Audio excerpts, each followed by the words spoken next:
কি দেয় অ্যাকসেপ্ট করতে পারি না। কারণ আমি যে পরিস্থিতিতে আছি আমি মনে করি এখন প্রেম ভালোবাসা না করাই ভালো। আমি ডাইরেক্টলি বিয়ে করতে চাই, যে আমাকে ভালোবেসে পরিস্থিতিতে আছি, যে ধরেন বাবা নেই, তো আম্মুর কাছে থাকি, ছোট একটা বোন আছে, আমি বাসা বাড়িতে কাজ করি, আম্মু করতো আগে, এখন আর আমি কাজ করতে পারি না। তো আমি আগে সেলাই মেশিন চালাইতাম, আমার মেশিনটা নষ্ট হয়ে গেছে গা, এখন আমি বাসা বাড়ির কাম করছি।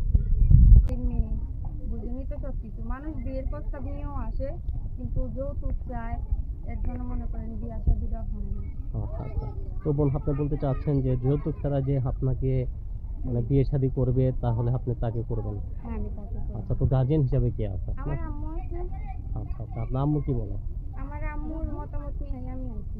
আচ্ছা আচ্ছা, তো আপনার আম্মু কি রাজি আছে যে আপনি বিয়ে শাদী করবেন অথবা আপনার লাইফ পার্টনার কি হবে? হ্যাঁ আমার আম্মু রাজি আছে। আমার আম্মুর এই কথা বইলা, আমার আম্মুকে বইলাই আমি প্রতিবেদনের সামনে আনছি। আচ্ছা আচ্ছা, তো ভালো আমার তো। আম্মু রাজি আছে। আচ্ছা, তো কোনো ভাই যদি আপনাকে পছন্দ করে অথবা কথা বলে, কিভাবে কথা বলবে? এখন কোনো ভাই যদি আমাকে পছন্দ করে, আমি ভিডিওতে মোবাইল নাম্বারটা আমার দিয়ে দেবো, সেই ভাই আমার মোবাইলে ফোন দিবে। আমি সবসময় ফ্রি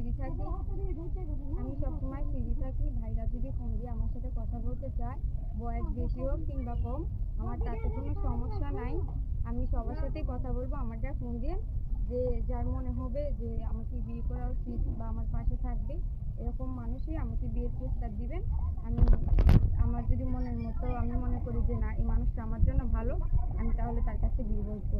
সে দেশ এবং দেশ বিদেশ যেখানেই হোক, আমার তাতে কোনো সমস্যা নেই। বয়স আচ্ছা আচ্ছা 50 হইলেও সমস্যা নেই, বয়স 20 হইলেও সমস্যা নেই। আচ্ছা, তো আপনার নাম্বারটা দেন দিয়ে দিই।